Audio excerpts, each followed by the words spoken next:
10 ہجری ہے ربیع الاول۔ اللہ کے نبی علیہ السلام کو بتایا گیا یا رسول اللہ صلی اللہ علیہ وسلم ابراہیم کی طبیعت خراب ہے، آپ فوراً نکلے بھاگے بھاگے۔ عبد الرحمن بن عوف کہتے ہیں میں کھڑا تھا، میرا ہاتھ پکڑا اور مجھے ساتھ لے گئے تو ابراہیم علیہ السلام کو آپ نے اٹھایا تو ابراہیم کی صرف آخری سانس سے یہ تکا یعنی ابراہیم کے منہ سے جیسے روح پرواز کر رہی ہے۔ ابراہیم کی حالات میں اللہ کے نبی علیہ السلام نے اپنے ہاتھوں میں اٹھایا اور دیکھا ابراہیم اپنے آپ کے ہاتھوں میں ان کی روح پرواز کر رہی ہے۔ اچھا یہاں پہ ایک لمحے کے لیے رکیں، میں اختلافات کا قائل نہیں ہوں، لیکن بعض چیزیں ایسی ہوتی ہیں جو ہمارے معاشرے میں اتنی زیادہ رواج پا جاتی ہیں، نسل در نسل ہم لوگوں کی اپنے بچوں کی تربیت اس پر کرتے ہیں۔ ابراہیم جس کے بارے میں اللہ کے نبی علیہ السلام نے شاید کیا کیا سوچا تھا، یا ان کے ساتھ ایک محبت کا تعلق اور سارے معاملات، اللہ کے نبی علیہ السلام کے ہاتھوں میں ابراہیم ان کی روح پرواز کر رہی ہے اور اللہ کے نبی علیہ السلام اس بات کا اختیار نہیں رکھتے کہ روح کو واپس لائیں۔ نہ ہی روح نکالنے والے فرشتوں کو آپ نے تھپڑ مارا، نہ ہی ہاتھ مار کے وہ روح والا سارے کا سارا تھیلا اسے چھینا، اور نہ ہی کہا کہ ابھی تو چند دن باقی ہیں، یا ابھی چند دنوں کے لیے تو مجھے اس کے ساتھ تعلق رکھنے دو، ابھی چند دنوں کے معاملات ہیں تو مجھے اسے کھیل لینے دو۔ ایسا کچھ نہیں۔ یہ والی ساری طاقتیں بعد والے لوگوں نے پیدا کی، اور میں نہیں سمجھتا کہ کسی کے اندر تھی، میں نہیں سمجھتا۔ اولیاء کرام ان کے پاؤں کی خاک ہماری آنکھوں کا سرما، ان کے پاؤں کے جوتے ہمارے سروں کی پگیں ہیں۔ یہ بعد والے لوگوں نے ظلم کیے تو ان کی طرف یہ ساری جھوٹی باتیں منسوخ ہیں۔ بس آپ کہہ کے دیکھیں آپ گستاخ ٹھہریں۔ اللہ کے بندو، اللہ کے نبی علیہ السلام کا اپنا بیٹا، آپ علیہ السلام سے اتنا زیادہ تعلق، اتنی محبت، آپ یہ نہیں کیا آپ نے کہ آپ اس کو تھپڑ مار دیں، آپ اسے روح کو واپس کر لیں، آپ اس کو روک لیں۔ آپ ہمارے ہاں تو جو بندہ بغیر وضو کے سلام لے وہ مر جاتا ہے، عجیب سی بات۔ اور یہاں پہ ایسے ایسے معاملات ہیں کہ جو بندہ صبح صبح آ کے مسافہ کر لے اس دن وہ مرتا نہیں ہے۔ لا حول ولا قوت الا باللہ۔ حمد و ثنا خالق کائنات جو ہم سب کا خالق و مالک و رازق ہے، حاجت روا، مشکل کشا، بگڑیاں بنانے والا، اولاد عطا کرنے والا، دکھوں کو دور کر کے سکھ عطا کرنے والا، پریشانیوں کو دور کر کے خوشیاں عطا کرنے والا، تندرستیوں کو دور کر کے فراخیاں عطا کرنے والا،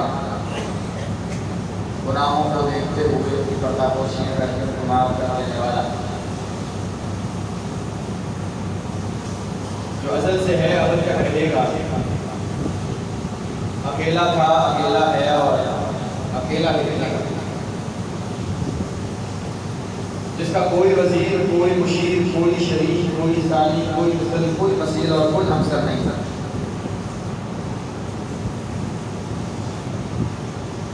وَعَلَىٰ كُلِّ شَيْءٍ قدیر ہے، جو چاہتا ہے، جب چاہتا ہے، جس وقت چاہتا ہے، جس کے ساتھ چاہتا ہے کرتا ہے، اسے کوئی پوچھنے والا نہیں، اس کا علم ہر چیز کا احاطہ کیے ہوئے، اور ایک کے ذرات کی تعداد سے واقف ہے، وہ آسمان سے گرنے والے بارش کے قطرات کی تعداد سے اور ان کے حالات سے واقف ہے، وہ آسمانوں کی بلندیوں اور سمندروں کی گہرائیوں اور اس کے مابین بسنے والی اپنی ہر قسم کی مخلوقات، ان کی اقسام، ان کی تعداد، ان کے اعمال، ان کے افعال، ان کی حاجات، ان کی ضروریات، حتیٰ کہ ان کے دل میں آنے والے ہر خیال تک سے واقف ہے۔ وہ اکیلا وحدہ لا شریک اس ساری کائنات کا معبود برحق ہے۔ لاکھوں کروڑوں انگن اللہ تعالیٰ درود و سلام اس ہستی مقدس و مطہر و معلّہ پر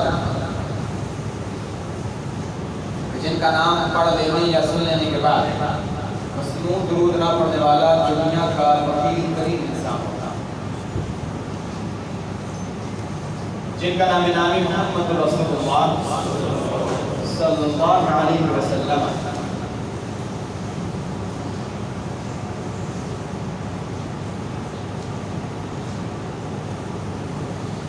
سامعین محترم، ہماری آج کی نشست بھی ہمارے سیرت کے تسلسل کی اگلی کڑی اللہ کے نبی صلی اللہ علیہ وسلم کی زندگی کے شب و روز اور ماہ و سال کو تفصیلی اور اجمالی شکل میں بیان کرتے ہوئے آپ علیہ السلام کی زندگی کے مکی دور کے 13 سال، پھر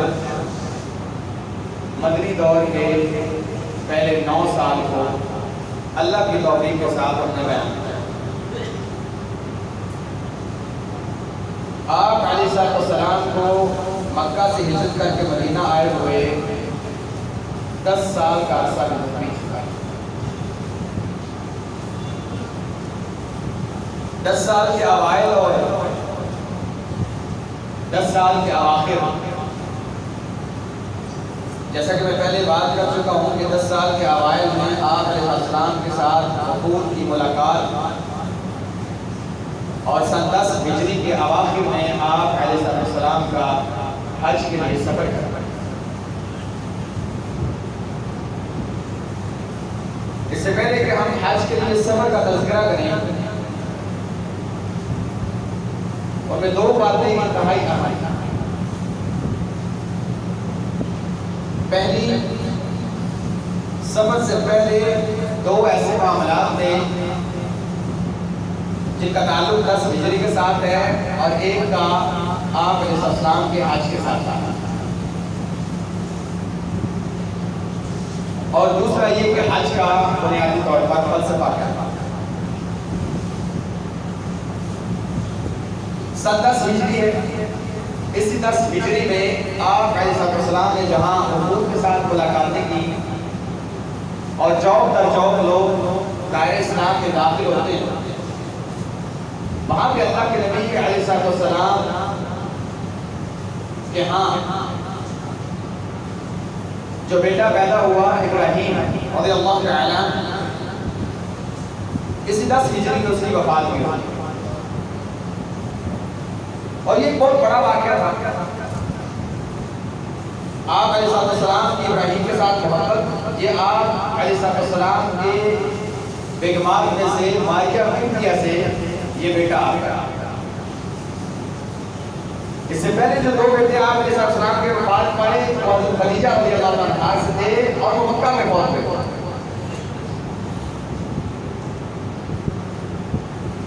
صبر، استقامت، شکر اور اللہ رب العزت کے سامنے سر تسلیم خم کرنا، اس کی مثال آپ علیہ السلام سے بڑی کوئی نہیں ہے کائنات میں۔ اتنے بڑے منصب پر ہونے کے بعد ہم جن پریشانیوں میں آج گھرے پڑے نظر آتے ہیں، یا ہم جنہیں بہت بڑی پریشانی گمان کرتے ہیں، ان میں سے ایک اولاد کا فقدان ہے، یا اولاد کا نہ ہونا، یا اولاد کا ہو کر فوت ہو جانا۔ یقین مانے اللہ کے نبی صلی اللہ علیہ وسلم کی سوائے ایک بیٹی فاطمہ رضی اللہ عنہا کے جتنی اولاد تھی، اللہ کے نبی علیہ السلام کی اپنی زندگی میں وفات پا گئی۔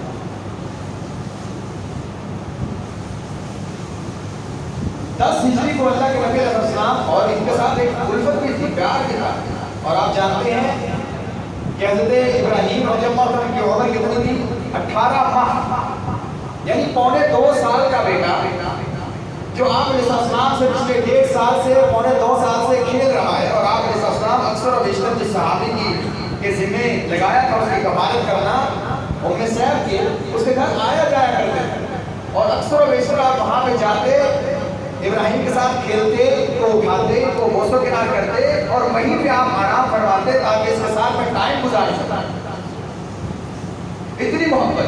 اور آپ جانتے ہیں کہ 2 سال کا بچہ یا 2.25 سال کا بچہ وہ کچھ باتیں بھی کرنا شروع کرتا ہے, دیکھتا ہے, مسکراتا بھی ہے, آپ سے وہ کانٹیکٹ میں رہتا ہے, آپ اس سے بات کرتے ہیں, آپ کو پہچانتا بھی ہے, آپ کی طرف بازو بھی پھیلاتا ہے, پھر آپ کو ملتا بھی ہے, پھر آپ اس سے پانی مانگتے ہیں تو وہ آپ کو منہ بھی چومتا ہے, آپ کا چومتا ہے, آپ اس کا منہ چومتے ہیں. یہ سارے معاملات آپ اپنے بچوں کی اس عمر میں دیکھتے ہیں.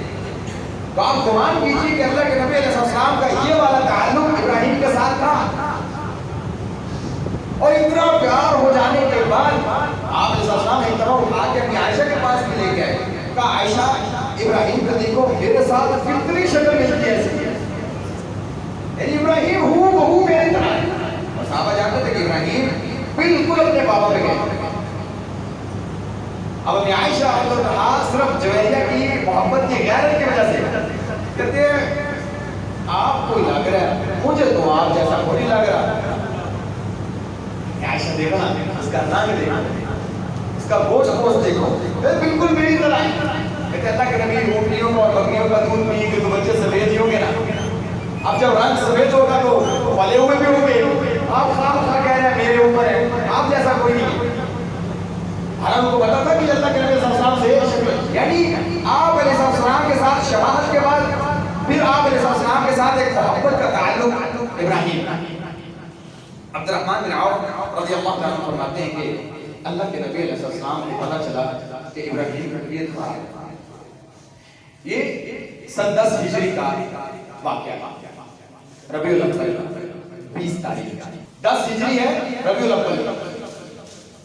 اللہ کے نبی علیہ السلام کو بتایا گیا یا رسول اللہ صلی اللہ علیہ وسلم ابراہیم کی طبیعت خراب ہے. آپ فوراً نکلے, بھاگے. عبد الرحمن بن عوف کہتے ہیں میں کھڑا تھا, میرا ہاتھ پکڑا اور مجھے ساتھ لے گئے. تو ابراہیم علیہ السلام کو آپ نے اٹھایا تو ابراہیم کی صرف آخری سانس سے بات, یہ تکا, یعنی ابراہیم کے منہ سے جیسے روح پرواز کر رہی. ابراہیم ان حالات میں اللہ کے نبی علیہ السلام نے اپنے ہاتھوں میں اٹھایا اور دیکھا ابراہیم اپنے آپ کے ہاتھوں میں ان کی روح پرواز کر رہی. اچھا یہاں پہ ایک لمحے کے لیے رکیں, میں اختلافات کا قائل نہیں ہوں, لیکن بعض چیزیں ایسی ہوتی ہیں جو ہمارے معاشرے میں اتنی زیادہ رواج پا جاتی ہیں, نسل در نسل ہم لوگوں کی اپنے بچوں کی تربیت اس پر کرتے ہیں. ابراہیم جس کے بارے میں اللہ کے نبی علیہ السلام نے شاید کیا کیا سوچا تھا, یا ان کے ساتھ ایک محبت کا تعلق اور سارے معاملات, اللہ کے نبی علیہ السلام کے ہاتھوں میں ابراہیم ان کی روح پرواز کر رہی ہے, اور اللہ کے نبی علیہ السلام اس بات کا اختیار نہیں رکھتے کہ روح کو واپس لائیں. نہ ہی روح نکالنے والے فرشتوں کو آپ نے پکڑ مارا, نہ ہی ہاتھ مار کے وہ روح والا سارے کا سارا تھیلا اسے چھینا, اور نہ ہی کہا کہ ابھی تو چند دن باقی ہیں, یا ابھی چند دنوں کے لیے تو مجھے اس کے ساتھ تعلق رکھنے دو, ابھی چند دنوں کے معاملات ہیں تو مجھے اس سے کھیل لینے دو. ایسا کچھ نہیں. یہ والی ساری طاقتیں بعد والے لوگوں نے پیدا کی, اور میں نہیں سمجھتا کہ کسی کے اندر تھی, میں نہیں سمجھتا. اولیاء کرام ان کے پاؤں کی خاک ہماری آنکھوں کا سرما, ان کے پاؤں کے جوتے ہمارے سروں کی پگیں ہیں. یہ بعد والے لوگوں نے ظلم کیے, ان کی طرف یہ ساری جھوٹی باتیں منسوخ ہیں. بس آپ کہہ کے دیکھیں آپ گستاخ ٹھہریں. اللہ کے بندو, اللہ کے نبی علیہ السلام کا اپنا بیٹا, آپ علیہ السلام سے اتنا زیادہ تعلق, اتنی محبت, آپ یہ نہیں کیا آپ نے کہ آپ اس کو تھپڑ مار دیں, آپ اسے روح کو واپس کر لیں, آپ اس کو روک لیں. آپ ہمارے ہاں تو جو بندہ بغیر وضو کے سلام لے وہ مر جاتا ہے, عجیب سی بات. اور یہاں پہ ایسے ایسے معاملات ہیں کہ جو بندہ صبح صبح آ کے مسافہ کر لے اس دن وہ مرتا نہیں ہے. لا حول ولا قوت الا باللہ. اللہ کا واسطہ دین کے معاملے میں ان خوابوں سے, ان کہانیوں سے, ان افسانوں سے باہر نکلو. اس کے باہر یہ سارے کا سارا دین قیامت تک کے لیے محفوظ پڑا ہوا ہے. اس طرف نہیں آتا, اس طرف نہیں آتا. کہانیاں سنی, کس سے سنی, کیوں ان کے اندر وہ مزہ آتا ہے نا, ذرا سبحان اللہ اونچی نکلتی ہے, اور پھر ہمیں شارٹ کٹ ملتا ہے نا. بیعت کر کے جب آپ بیعت کر لیں گے پھر آپ توبہ کے بغیر مر نہیں پائیں گے. کل انسان کی طرح آوارہ زندگی گزارو چونکہ آپ ان کے مرید ہیں, مرنے سے پہلے توبہ لوگوں سے ہو ہی جائے. اور جو اللہ کے نبی کے مرید تھے ان کا حضرت عمر آخری وقت میں صحابہ آپ کے ساتھ تعریفی کلمات کر رہے ہیں, عمر اللہ کے نبی نے آپ کے بارے میں یہ فرمایا تھا, اور عمر کہہ رہے ہیں چپ کر دو. ان کیسے لوگوں کے آخری وقت میں ایک انسان کو راہ حق سے بھٹکانا چاہتے ہو, یعنی کہیں تمہاری تعریف سن کے میرے دل میں کہیں ریاکاری پیدا ہوگی تو عمر ہلاک ہو جائے گی, خاموش ہو جاؤ. اور یہ میرے کان سے ذرا اپنی نقصان کے یہ پاؤں کو ہٹاؤ, یہ جو تم نے اپنے ران پر میرا اثر رکھا ہوا ہے اس کو ہٹاؤ, میری گال زمین پر لگنے دو, مجھے میری اوقات یاد آنے. تو عمر کون ہے؟ انہوں نے اللہ کے نبی صلی اللہ علیہ وسلم کے ہاتھ پر بیعت کی. ان کو اللہ کے نبی نے گارنٹی نہیں دی کہ مرنے سے پہلے تجھے توبہ نصیب ہو جائے. یہاں پہ گارنٹی ہاتھ میں نہیں ہے. اللہ کا واسطہ آپ سامنے سے نکلو, دین کی طرف آؤ, حقیقت کی طرف آؤ. اب اللہ کے نبی علیہ السلام کے ہاتھوں میں ابراہیم کی وفات ہوتی ہے, آپ علیہ السلام کی آنکھوں سے آنسو نکالتے ہیں. صحابہ صاحب کھڑے ہیں, یا رسول اللہ آپ بھی روتے ہیں, ہمیں صبر کی تلقین کرتے ہو, کہتے ہیں رونا نہیں نہیں تو آپ بھی رونے.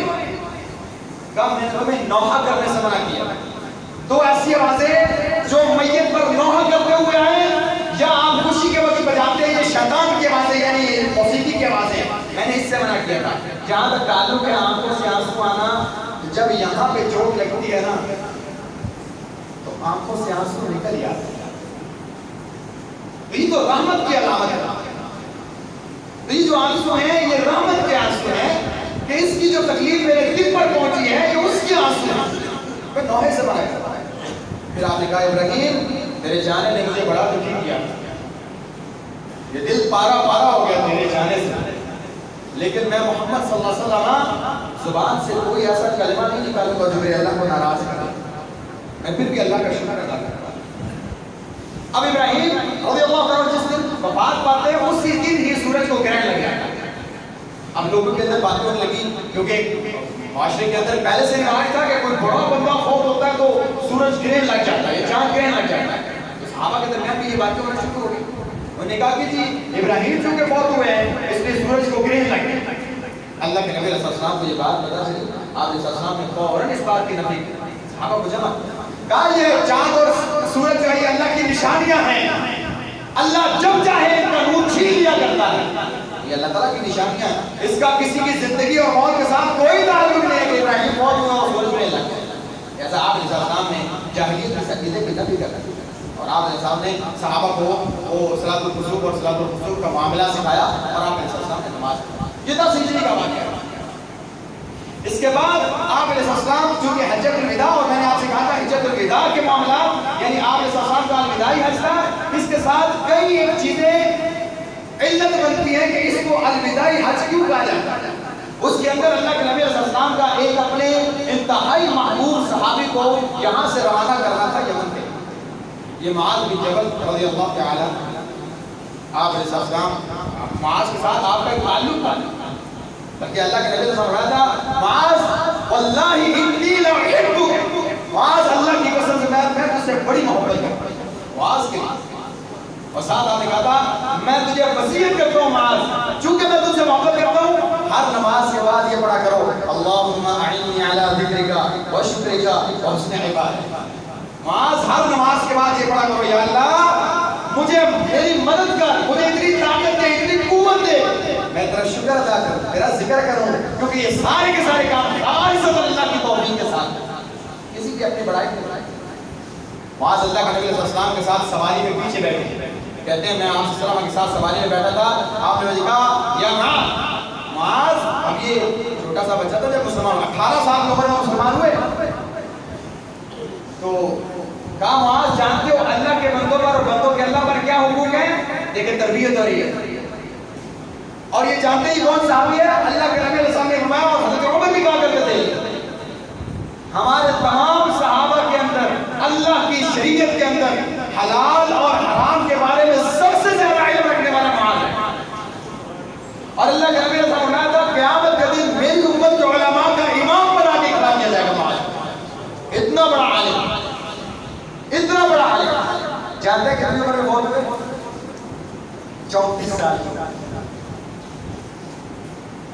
34 سال کی عمر میں ہمارے نوجوانوں کو استنجا کرنے کا طریقہ نہیں آتا ہوتا کہ پتھروں سے استنجا کیسے کرتے ہیں.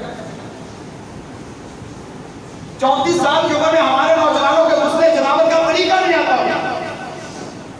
34 سال کی عمر میں ہمارے نوجوانوں کو آج نماز کے ارکان واجبات اور سنت کرے گا. 34 سال کی عمر میں ہمارے نوجوانوں کو اللہ کے نبی کا پورا نام دیا, توحید کی ڈیفینیشن دیا. یہ 34 سال کا امام جب موت ہوئے 34 سال کی عمر میں, اللہ کے نبی صاحب سے پہلے فرما کے گئے معاذ میری امت کے تمام علماء کا امام بنا کے گئے. کیا بات, اور عمر کتنی 34 سال وفات کے بعد. یہ کلمہ دیکھیں نا اس محبت کا. آپ علیہ السلام کیا فرما رہے ہیں, معاذ تجھے پتہ ہے بندوں پر اللہ کے کیا حق ہے اور اللہ پر بندوں کے کیا حق ہے. ہمارے ہاں بات کریں نا آج توحید کی بات کر لیں, وضو کی یا بنیادی مسائل یا غسل کی, یہ تو توجہ بھی کلیئر کرو. یہ غسل معاملات وضو اس کو کیوں بھی کرو. حضرت صاحب وہاں پہ آپ کو پتہ بھی تو لگا گا نا, ہمیں اگر وضو کے غسل کے جنابت کے مسائل ہی نہیں پتا, طہارت کے مسائل نہیں پتا, ہم آگے کیا سمجھیں. ہمارے بچوں کو نہیں پتا, ہمارے نوجوانوں کو نہیں پتا, تو کہاں کیسے آگے. دیکھیں اللہ کے رسول صلی اللہ علیہ وسلم تربیت کہاں سے کرتا, پیچھے بیٹھے ہیں گدھے پر, اللہ کے رسول کے ساتھ سفر کرتے. کہا معاذ پتہ ہے اللہ پر بندوں کے اور بندوں پر اللہ کے کیا حق ہے. کہا اللہ اور اس کے رسول کے تک. اللہ کے رسول صلی اللہ علیہ وسلم نے فرمایا یاد رکھو اللہ کے حق جو بندوں پر ہیں, جو بندوں نے ادا کرنے ہیں, وہ یہ ہے وہ صرف اسی کی عبادت کریں, کبھی اس کے ساتھ شریک نہ کریں. بندوں پر حق ہے, اور جو اس حق کی حق تلفی کرتا ہے ظالم انسان ہے, مجرم کا اللہ اسے کبھی معاف نہیں کرتا. اور بندوں کے حق اللہ پر یہ ہیں کہ اگر بندے اس کے ساتھ شرک نہ کریں, صرف اسی کی عبادت کریں, تو وہ انہیں جہنم میں نہ پھینکے, جنت میں. یہ اس پر حق, یہ معاذ رضی اللہ تعالی. اللہ کے نبی علیہ السلام کو مدینے میں فرماتے ہیں کہ معاذ آپ کو یمن بھیج رہا ہوں, یمن کے علاقے میں داعی بنا کر وہاں جانا اور دین کی دعوت دینا. اس میں ٹھیک ہے, آپ کا حکم سر آپ ہوگا, یاد رہے اور معاذ نہ جائے, یہ ہو سکتا ہے. اب جس دن آپ علیہ السلام نے ان کو رخصت کرنا تھا, آپ صلی اللہ علیہ وسلم علیہ کو سواری پر بٹھایا, خود لگام تھامی اور ساتھ ساتھ چل رہے ہیں. یہ کس کی کرامت ہے, یہ کس کی تقریب ہے. ایک عالم آدمی کی, دیندار کی, اللہ کے نبی علیہ السلام خود رخصت کرنے جا رہے ہیں. ایک داعی یا مبلغ دین کا ہمارے یہاں راہ کو نہیں دیتا بھائی جی, داڑھی والے کو جگہ کو نہیں دیتا, پوچھتا کوئی نہیں. دیندار انسان دین کی تعلیم, میں پہلے بھی کہی دفعہ چیلنج کرتا ہوں, آپ اپنے بچوں سے پوچھ لیں کہ آپ کے بچوں میں سے دین کی طرف مائل کون ہے. بیٹا آپ خطیب بننا چاہتے ہیں, آپ دین کے مبلغ بننا چاہتے ہیں, داعی بننا چاہتے ہیں, جواب آپ کو بتا دے گا کہ ہم ان کے ساتھ کیا سلوک کرتے ہیں. اللہ کے نبی صاحب بہار پکڑ کے سواری کی, ساتھ ساتھ چل رہے. اب آپ علیہ السلام معاذ کے ساتھ چند باتیں گا. آپ نے کہا معاذ یمن جا رہے ہو, اب یمن کے لوگ جو ہے نا اہل کتاب ہیں, ان کے پاس پہلے سے شریعت موجود ہے, تورات اور انجیل, یہود و نصارہ ہیں, اہل کتاب ہیں, تو جانتے ہیں چیزوں کو. تو ان کے ساتھ معاملات ایسے رکھنا کہ تمہارا معاملہ بڑا نرمی کے ساتھ ہو. سب سے پہلے کیا کرنا, توحید کی دعوت دینا. اگر وہ اقرار کر لیں کہ اللہ کے علاوہ کوئی عبادت کے لائق نہیں, میں اللہ کا نبی اور رسول ہوں, اس کے بعد انہیں کہنا کہ تم پر دن اور رات میں 5 نمازیں فرض ہیں. اگر وہ 5 نمازوں کا بھی اقرار کر لیں, کرنے لگ جائیں, پھر انہیں کہنا کہ تم پر اللہ تعالیٰ نے سال میں ایک دفعہ زکوٰۃ کو فرض کیا ہے, تو ان کے غنی لوگوں سے لے کے فقیر لوگوں کو وہ دینا, یہ اللہ کا حق ہے. ساتھ آپ ساتھ ہوا معاذ مالدار لوگوں کے اچھے مال سے بچتے رہنا. یہ نہیں ہے کہ آپ کو کہ اللہ کا مال اللہ کے راستے میں دینا, یہ بھی اور اس کے ریورس سے جتنی اچھی چیزیں ہیں ساری نکال کے اللہ کے لیے لے لو. اس معاملے سے بچنا, انصاف کے ساتھ کام کرنا, انصاف رکھنا. اور ساتھ معاذ مظلوم کی بد دعا سے بچتے رہنا. لیسا بینہ و بینہ حجاب, یعنی لیسا بینہ و بینہ حجاب, اللہ اور اس کی بد دعا کے درمیان کوئی پردہ نہیں ہوتا. فوراً آسمانوں کو وہ اللہ تک پہنچتی ہے. یاد مظلوم کی بددعا سے بچا. یہ وصیتیں کر رہے ہیں آپ الزام ساتھ ساتھ چلتے جائیں. کہا معاذ ایک بات بتاؤ بھائی, اگر آپ کے پاس کوئی فیصلہ آ جاتا تو کیسے کرو گے؟ اللہ کی کتاب سے. کہا اس میں نہ ہوا تو. کہا آپ کی سنت سے. کہا اس میں بھی نہ ہوا. تو کہا آج تہی تو میرا یہ بڑا حال فیصلہ, پھر میں اپنی رائے سے اپنے اجتہاد سے فیصلہ کروں گا. تو اللہ کے نبی نے معاذ کے سینے پہ ہاتھ مار کہا الحمدللہ اللہ نے جسے توفیق میرے بھیجنے والے یہ جو میں رسول بھیج رہا ہوں, یہ جو پیغام صاحب بھیج رہا ہوں, اس کو اللہ تعالیٰ نے توفیق دی کہ اس کے سینے کو اللہ تعالیٰ نے کھول دیا. اب یہ باتیں ہو رہی ہیں اور اللہ کے نبی علیہ السلام ان وصیتوں نصیحتوں کے بعد آپ مدینے کی حد پر جہاں معاذ کو الوداع کہنا نا وہاں پہنچ گئے. اب آپ معاذ کو دیکھ کہتے ہیں معاذ انك عسى الا تلقى بعد عن هذا ولعلك ان تمر بمسجد قبر. معاذ ہو سکتا ہے اس کے بعد تم مجھے نہ دیکھو اور تم کبھی مدینے آؤ, میں نہیں ہوں گا, تم میری مسجد اور میری قبر کے پاس سے گزرو گے. یعنی یہ جو آپ کا تعلق اور تمہارا میرے چہرے کو دیکھنا ہے معاذ, ہو سکتا ہے اس کے بعد تم کبھی مجھے نہ دیکھ پاؤ. اس بات کی طرف اشارہ تھا کہ آپ علیہ السلام کی اجل اور آپ علیہ السلام کی موت کا بہت قریب ہے.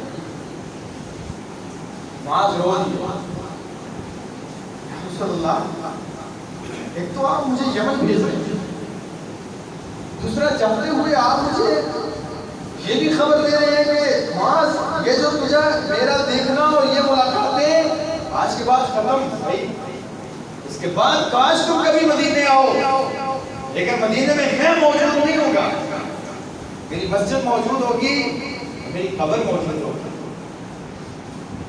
ہاں ان اہل بیتی ہؤلاء یرون انہم اولى الناس بی. دیکھو میرے اہل بیت سمجھتے ہیں کہ میرے نزدیک سب سے قریبی وہ ہے اور یقیناً ہے, لیکن ساتھ اللہ کے نبی صلی اللہ علیہ وسلم نے ارشاد فرمایا تھا ان اولى الناس بی المتقین المتقون من كانوا حيث كانوا. معاذ کوئی بات نہیں, یہاں نہیں تو جنت پہ, حوض پہ ملے, یہاں پہ نہیں تو حوض پہ ملے. میرے نزدیک وہ لوگ سب سے زیادہ میری شفاعت کے مستحق ہیں جو لوگ اللہ سے ڈرنے والے موحد لوگ ہیں. جہاں کہیں ہو, جو کوئی ہو, تمہارا انتقال یمن میں ہو یا اس سے بھی دور دراز کے علاقوں میں, حوض پہ اللہ نے میرے ساتھ جمع ضرور کرے. کوئی سید خاندان سے ہو یا حبشی خاندان سے, اگر اللہ کو ایک مانتا ہے, مجھے نبی مانتا ہے, اللہ کے ساتھ شرک نہیں کرتا, موحد انسان ہے, حوض پہ میرے ساتھ ضرور جمع ہوتا. من کانوا حیث کانوا, جو کوئی ہو جہاں کہیں بھی ہو میرے ساتھ وہ جمع کر دیا. ان الفاظ کے ساتھ اللہ کے نبی علیہ السلام حضرت معاذ کو الوداع کہا. اب یہ باتیں بیسیکلی اس بات کی طرف اشارہ تھی کہ اللہ کے نبی علیہ السلام کا یہ جو حج ہے یہ حجۃ الوداع, یعنی آپ علیہ السلام کی جن کے ساتھ باتیں تھی آگے کئی اور باتیں آئیں گی. آپ کئی باتوں کی طرف اشارہ کرتے ہوئے اس طرح کی باتیں فرما رہے تھے جو الوداعی باتیں. اب اب اس بات کا اندازہ ہو چکا تھا کہ آپ علیہ السلام اس طرح کی جو باتیں کر رہے ہیں یہ الوداعی باتیں. بہرحال اللہ کے نبی علیہ السلام نے ان کو الوداع کہا, جس بات کی علامت ہے کہ دیندار کا اللہ کے نبی علیہ السلام کے ہاں ایک داعی کا, ایک مبلغ کا مقام کیا. معاشرے میں ان انبیاء کے ورثاء کے ساتھ جو سلوک کیا گیا, یقین مانیں یہی لوگ ان کے ہاتھ ہوں گے اور معاشرے کے اندر صاحب ثروت لوگ اور دنیا دار لوگوں کے گریبان ہوں گے. اور اللہ کے نبی سے یہ شکوہ کریں کہ اللہ تیری وراثت کے لیے یہی وہ لوگ تھے جو تیرا نام لے کے ہمیں ڈیگریڈ کرتے. معاشرے کے اندر ہم سمجھا کچھ نہیں کرتے, نہیں اپنی سوچ. اس کے بعد اللہ کے نبی علیہ السلام حج کی تیاری کرتے ہیں. آپ اعلان کروا دیتے ہیں کہ ہم اس سال حج کے لیے نکلے. ذوالقعدہ کے اندر آپ علیہ السلام حج کا اعلان کرتے ہیں اور حج کے لیے آپ جانتے ہیں حج کی ایک اپنی فضیلت ہے. اللہ کے نبی علیہ السلام نے ارشاد فرمایا جو بندہ حج کرتا ہے, حج کے اندر کوئی جس کو فجور نہیں کرتا, تو رجع کا یوم ولدتہ امہ, وہ حج سے جب لوٹتا ہے تو ایسے ہوتا ہے جیسے اس کی ماں نے آج ہی اسے جنم دیا. اس کے بعد اللہ کے نبی صلی اللہ علیہ وسلم نے فرمایا کہ سب سے بڑھ کر جو آپ سے پوچھا گیا سب سے بڑا عمل کون سا ہے؟ آپ نے کہا ایمان، اللہ پر ایمان لا، توحید۔ کہا اس کے بعد، کہا اللہ کے راستے میں جہاد کرنا، کہا اس کے بعد سب سے بڑا عمل اللہ کے راستے میں حج کرنا۔ بہت بڑا عمل۔ یہ نیکیاں بڑھانے کے ساتھ ساتھ برائیوں کو ختم کر دیتے ہیں اور فقر کو بھی ختم کر دیتے ہیں۔ اللہ کے نبی صلی اللہ علیہ وسلم نے فرمایا حج اور عمرہ بار بار کیا کرو، کیونکہ یہ فقر اور گناہ ان دو چیزوں کو ایسے مٹا دیتا ہے جیسے لوہے سے آگ زد کو کھا جاتا ہے۔ جو بار بار حج کرتا ہے بار بار عمرہ کرتا ہے۔ بہرحال یہ فضائل تھے اللہ کے نبی علیہ السلام۔ اب یاد رکھیں، اب چونکہ آگے حج کا موسم بھی آ رہا ہے، حج کا بیسیکلی فلسفہ کیا ہے؟ حج ایک انسان جب کرتا ہے تو ہم حج اتنی بڑی عبادت ہے اور ذوالحجہ کے جو 10 دن ہیں آپ ان میں انشاءاللہ اپنے موقع پر اپنی جگہ پر بات تو کریں گے۔ 2-3 چیزیں جو آخری وقت میں اللہ کے نبی علیہ السلام سے آخری عمر میں اللہ تعالیٰ نے یہ جو کروائی ہیں، یہ کسی بات کی طرف اشارہ تھا۔ سب سے پہلے ایک انسان جب حج کے لیے نکلتا ہے، سب سے پہلا آوازہ لبیک اللہم لبیک، جب وہ سارے کے سارے ایک قسم کے لباس کے اندر سامنے رکھا ہے۔ بہرحال یہ حج میں سکھاتا ہے۔ اللہ کے نبی علیہ السلام اعلان کرواتے ہیں کہ حج کے لیے تیار ہو، اور صحابہ کہتے ہیں جو بھی اعلان سنا اللہ کا، اور اس سے پہلے پچھلے 9 ہجری میں اللہ کے نبی صلی اللہ علیہ وسلم نے بکر کی قیادت میں ایک گروہ کو بھیج دیا ہے، جس سے پتہ چلتا ہے کہ حج تو اس سے پہلے فرض ہو چکا تھا۔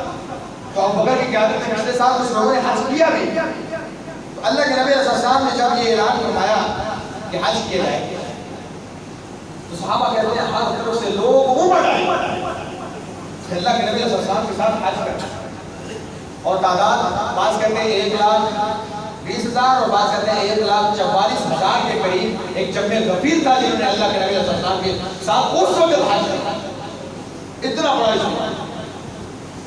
آپ علیہ السلام یہاں سے ذوالقعدہ کی 25 تاریخ کو ظہر کی نماز ادا کرنے کے بعد کنگھی کر کے غسل کر کے احرام باندھ کے یہاں سے اللہ کے نبی علیہ السلام نکلتے ہیں، اور یہاں مدینہ سے نکلنے کے فوراً بعد 5-6 کلومیٹر کے فاصلے پر وادی عقیق ہے۔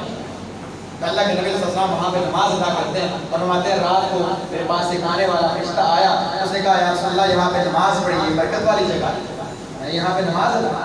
اس کے بعد آپ علیہ السلام کو ذوالحلیفہ تشریف لے جاتے ہیں، جو آج مسجد ہے، مسجد ذوالحلیفہ، جہاں سے حاجی لوگ احرام باندھتے ہیں۔ تو آپ علیہ السلام یہاں پہ آ کے قیام کرتے ہیں۔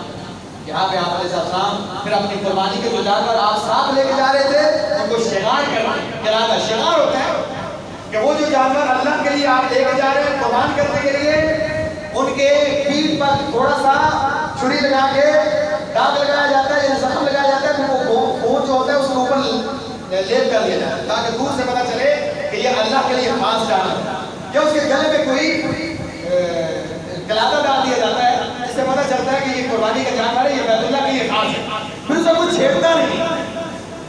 اور اسی طرح جب آپ صلی اللہ علیہ وسلم نے صبر کیا، کچھ لوگ ان کے اوپر صبر نہیں کرتے تھے، اس سے پہلے اس پر سواری نہیں کی جاتی تھی جو جانور اللہ کے لیے خاص ہوتا ہے۔ تو اللہ کے نبی علیہ السلام نے ارشاد فرمایا دیکھو بھائی جس کے پاس سواری نہیں ہے، جب تک اسے سواری نہیں ملتی بڑے معروف طریقے سے اور باہر طریقے سے اس پر سوار تو ہو سکتا ہے، ایسی بھی کوئی بات نہیں، لیکن بہرحال اس کی تعظیم وہ ضروری ہے۔ یہاں پہ ایک بات یاد رکھنا، وہ جانور جسے ہم قریب ذبح کرتے ہیں، جانور ہے، جانور جب تک وہ اللہ کے لیے وقف نہیں تھا تب تک اسے چھڑیاں ماری جاتی ہیں، اس سے سامان لادا جاتا ہے، اس سے سواریاں کی جاتی ہیں، جو بھی جانور ہے، انسان تو نہیں ہے۔ یہ جانور جب اللہ کے لیے وقف ہو گیا، شریعت اس جانور کا احترام کرنے کا بھی حکم دیتی ہے۔ جو لوگ اللہ کے دین کے لیے وقف ہیں ان کے بارے میں آپ نے جو بچے اللہ کے دین کے لیے وقف ہیں، جو علماء اللہ کے دین کے لیے وقف ہیں، جو علماء اور خطباء اللہ کے دین کے لیے وقف ہیں، یہاں پہ تو شریعت آپ کو اس جانور کے ساتھ بدتمیزی اور بے ادبی کا مظاہرہ کرنے سے روکتی ہے۔ ہمارے ہاں جانوروں سے بدتر سلوک کیا جاتا ہے علماء کے ساتھ جو دین سے وابستہ ہیں، ان کی تعلیم کو تعلیم نہیں سمجھا جاتا، ان کی عزت کو عزت نہیں سمجھا جاتا، ان کے شرف کو شرف نہیں سمجھا جاتا۔ کیوں؟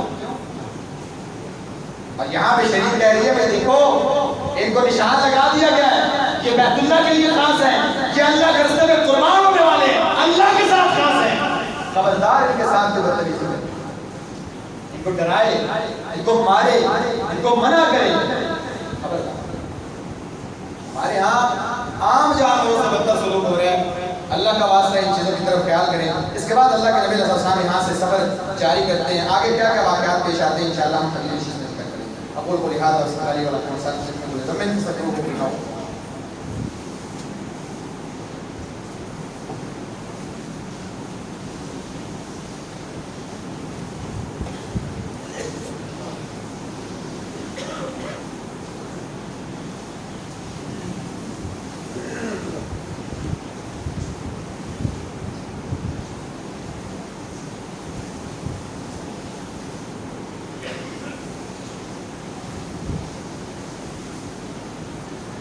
انه الحمد لله نحمده ونستعينه ونستغفره ونؤمن به ونتوكل عليه ونعوذ بالله من شرور انفسنا ومن سيئات اعمالنا. اما بعد فاعوذ بالله من الشيطان الرجيم. بسم الله الرحمن الرحيم. وذكر فإن الذكرى تنفع المؤمنين. سبحان ربك رب العزة عما يصفون وسلام على المرسلين والحمد لله رب العالمين. احباب کرام، حج صاحب استطاعت کا فرض تھا اور پاکستان کی حکومت نے یا پاکستان کے حالات نے اس بات کو واقعی ثابت کر واقعی صاحب استطاعت کا فرض مشکل ہو گیا. لیکن ایک انسان اگر سچی نیت سے کئی ایک معاملات ایسے ہیں جو ایک انسان کرتا ہے تو آپ بغیر بیت اللہ پہنچے حج کا ثواب حاصل کر سکتے ہیں. اس کے اندر کئی ایک اعمال ہیں. یعنی ایک انسان فجر کی نماز ادا کرتا ہے، اپنی جگہ پر بیٹھا رہتا ہے، طلوع آفتاب کے بعد 2 رکعتیں پڑھتا ہے تو اللہ کے نبی صلی اللہ علیہ وسلم پورے حج کا ثواب ملے گا. گھر سے وضو کر کے مسجد کی طرف آتا ہے، فرض نماز ادا کرتا ہے مسجد میں جماعت کے ساتھ، پورے حج کے ساتھ، یعنی احرام والے حج کا اسے ثواب ملتا ہے. انہی اعمال میں سے ایک عمل ایسا ہے اللہ کے نبی علیہ السلام نے ارشاد فرمایا جو انسان اللہ کے گھروں میں سے کسی گھر کی طرف ارادہ کرتا ہے، یعنی مسجد کی طرف جاتا ہے اور اس مسجد کی طرف جانے کا صرف ایک مقصد ہے وہاں جا کے کوئی خیر کا کام سیکھ لوں گا یا کوئی خیر کا کام کرنا گا، اللہ کے نبی علیہ السلام نے فرمایا پورے حج کا ثواب ہے. آپ یا ہم کئی ایسے لوگ ہیں ہم حج پہ تو جا نہیں سکتے استطاعت نہیں، لیکن یہ چھوٹے چھوٹے کام کر کے آپ حج کا ثواب ضرور پا سکتے ہیں. اور انہی یہ جو تیسرا عمل میں نے ذکر کیا کل انشاءاللہ مغرب کی نماز کے بعد، مغرب کی نماز کے بعد ہماری جو مرکزی عیدگاہ مدرسہ دارالقرآن الحدیث النور اسکول کے ساتھ شہیدہ والی روڈ پہ جو اب وہ مدرسہ بن چکا ہے، وہاں پہ مسجد کا افتتاح ہے بدرالسلام. اب وہ افتتاح بھی انتہائی شاندار افتتاح کہ وقت کے 2 محقق محدث اور فقیہ لوگ جو اس دور کے وقت کے محدث محقق اور فقیہ لوگ جن کا ہم خود بڑی بے صبری سے انتظار کرتے ہوتے ہیں، لیکن ان کے پاس کچھ صحت کی وجہ سے، کچھ عمر کے تقاضے کی وجہ سے، کچھ مصروفیات کی وجہ سے ان کے پاس وقت نہیں ملتا. لیکن اللہ کا کرنا ایسا ہوا کہ خالص اس کی توفیق کے ساتھ ہمیں دونوں مشاہد کا وقت ملا. ایک مولانا ارشاد عصری صاحب حفظہ اللہ تعالی، اس بندے کی داڑھی سفید ہو گئی لائبریری میں حدیث پڑھاتے وقت کا محدث محقق اور فقیہ انسان. ان کے بندوں نے سارے کو ضرور سنا. دوسرے ہمارے استاد محترم آپ جانتے بھی وقت کے محقق محدث ہیں، اسماء و رجال میں مہارت رکھنے والے علامہ غلام مصطفیٰ ظہیر صاحب آپ تو اللہ ان کی عمر میں برکت پائے، اللہ ان کی عمر میں برکت عطا فرما اور ان کے اعمال قبول فرما. ان دونوں کے مختصر سی نشست ہے، یعنی مغرب کے بعد ہے تو کتنی سی لمبی ہو جائے گی. مغرب کے بعد اب آپ ضرور ہیں، جہاں فائدہ ہوگا وہاں پہ حج کا ثواب تو آپ کو ملے گا ہی، اور حج کے ثواب کی نیت لے کے آئیں. آپ کا یہاں سے وہاں تک کا سفر آپ کو ضرور حج کا ثواب تو دے دے گا. اس کے لیے آپ کو مکہ جانے کی شاید استطاعت نہ بھی ہو، تب بھی آپ اس میں ضرور تشریف لے کے آئیں. کچھ احباب نے دعاؤں کے لیے کہا ہے، ہمارے نواز بھائی ہیں کافی عرصے سے بیمار ہیں اور انہیں کسی اور دوست کے لیے بھی دعا کے لیے آئے ان کے لیے دعا کریں اللہ تعالیٰ ہم سب کے گناہوں کو معاف فرما اللہ تمام بیماروں کو شفائے کامل عاجلہ عطا فرما اللہ ان کی پریشانیوں کو دور فرما اللہ صحت والی سلامتی والی عافیت والی زندگی عطا فرما اللہ ہمیں زندگی اسلام والی موت کامل ایمان والی عطا فرما اللہ زندگی اسلام والی موت کامل ایمان والی عطا فرما اللہ جو پریشان ہیں ان کی پریشانیاں دور فرما اللہ جو محروس ہیں اپنی رحمت کے خزانے ان پہ کھول دے اللہ اپنے فضل سے غنی فرما اللہ انہیں اپنے گھر کے فضل سے غنی فرما اللہ ان کی پریشانیوں کو دور فرما اللہ جو بیمار ہیں شفائے کامل عاجلہ عطا فرما صحت اور سلامتی والی زندگی عطا فرما اللہ ایمان والی موت عطا فرما اللہ ہم سب کو حوض کوثر پر اللہ کے نبی صلی اللہ علیہ وسلم کے ساتھ جمع فرما ربنا تقبل منا انك انت السميع العليم وتب علينا انك انت التواب الرحيم وصلى الله تعالى على خير خلق محمد وعلى اله وصحبه اجمعين برحمتك يا